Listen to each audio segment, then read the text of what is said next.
What was your journey like in the beginning before all of this began?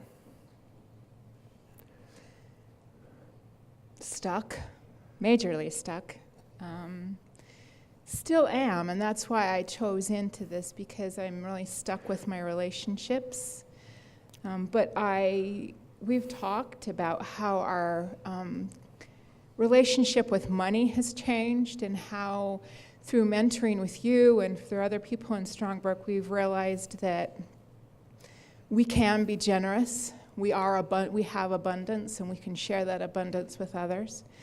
I used to look at people in my family and think that they were the rich ones, and we just had a situation recently where we offered to give money to my brother to help him out. My sister, who I thought was the rich one, backed out of it at the last minute because she said she didn't have enough money, and I thought, well, she has more than I do, I thought, and I realized I've been blessed with abundance that I can give. And you know my story with health and how I've been able to help myself that way. Well, some of them don't.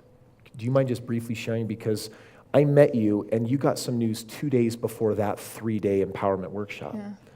Yeah, 2 days before I came to Conscious Creator a year ago in August, I was diagnosed with amyloidosis, which is, according to the doctors, a rare and incurable blood disease. And the prognosis was eventual death. If I did nothing, my death would probably have been in 2 years. Even now, they keep telling me, these stories that they have no idea. It could be in 10 or whatever, but I don't buy into that anymore.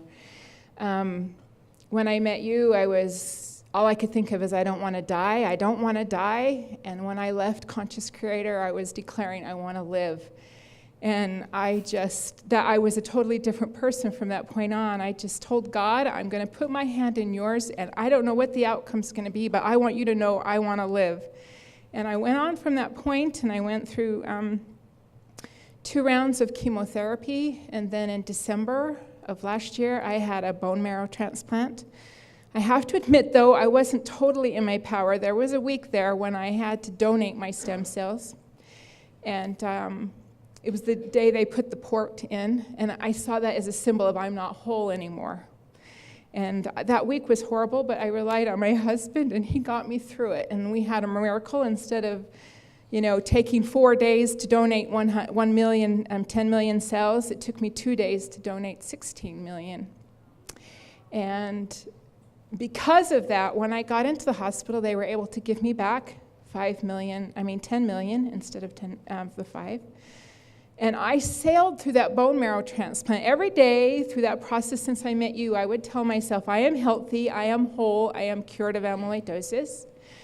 When they told me, oh, you're going to have mouth sores, you're going to have infections, everybody comes back to the hospital at least once with a terrible infection. And I had no complications. I lost my hair. I got this beautiful curly hair in return. And the typical nausea, but no complications. And 3 days after leaving the hospital, they told me my blood counts were completely normal, which is unheard of. And in March, they declared me in complete remission. And they tell me remission. I tell everybody I'm cured. And